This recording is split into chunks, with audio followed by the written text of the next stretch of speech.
এবং ওখানকার যারা হরিপুরের মানুষ তারা অঙ্গা বলেন। হরিপুরের শ্রীরঙ্গা আসলে হরিপ্রিয় বন্ধু হরিপ্রিয়, তিনি একমাত্র বেঁচেছিলেন নজরের মধ্যে একজন দিয়ে বর্ণনা করেছিলেন কিভাবে ওই 8 জনকে নৃশংসভাবে খুন করা হয়েছে। এই ঘটনা বস্তু আমাদের কাছে নতুন নয়। গোস্বামী তুলসী দাসকে ফতেপুর সিক্রিতে গ্রেপ্তার করে নিয়ে গেছেন। আজ যেমন বাংলাদেশে গ্রেপ্তার হয়েছে ফতেপুর সিক্রিতে আজ করে গ্রেপ্তার করে নিয়ে গেছিলেন গোস্বামী তুলসী দাস।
ফুর্তি করতে পেরেছি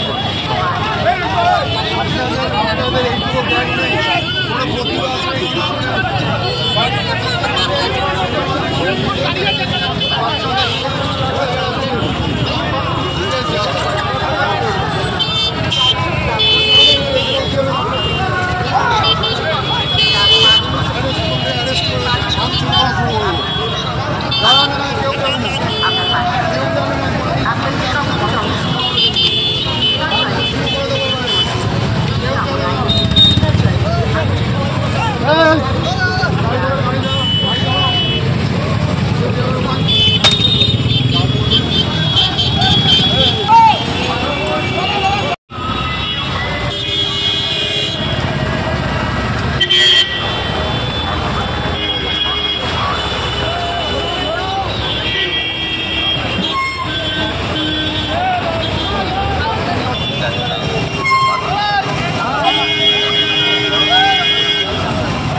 আজকে হুমকি দিয়েছিল যারা, তারা আজকে কোথায়? তাদের যে নেতা, তাদের এক সময়ের নেতা সাদ্দাম হোসেন, সে হুমকি দিয়েছিল।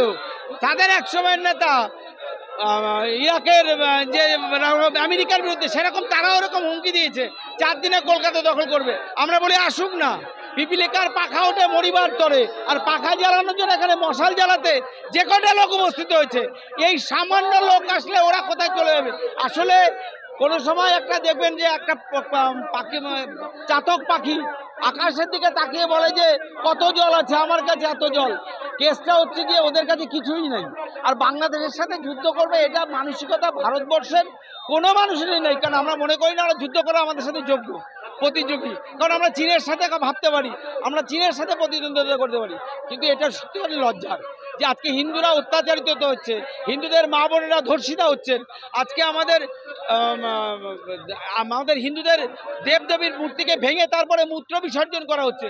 এই একটা নৃশংসতা, এই নৃশংসতার মধ্যে মানবতা রক্ষা করার জন্য আজকে এখানে আমাদের প্রতিবাদ। আমরা চাই অবিলম্বে বাংলাদেশের সনাতনীর উপর আক্রমণ বন্ধ হোক। যদি না বন্ধ হয় তাহলে আজকে যেমন বর্ডার অবরোধ হয়েছে, আগামী দিন গিয়ে 1 দিনের জন্য করেছে, আমরা 1 মাসের জন্য যদি করি তাহলে বাংলাদেশ সরকার বুঝতে পারবে ভারত কি জিনিস। আর আমরা তো এখানে তুলসী পাতা খেলার জন্য রাফেল রাখিনি, আমরা পারমাণবিক বোমগুলো খালি খালি রাখিনি। যদি প্রয়োজন হয়, পাকিস্তান বলেছে নাকি বাংলাদেশকে পারমাণবিক দেওয়া দেয়, আরে চাল দিতে পারছিস না, খাতে পারমাণবিক বোমা দিবি, তোদের বোমাই ফাটবে কিনা তার ঠিক নেই। সমীক্ষায় দেখা যাচ্ছে পাকিস্তানের পারমাণবিক বোমার কার্যকারিতা নষ্ট হয়ে গেছে।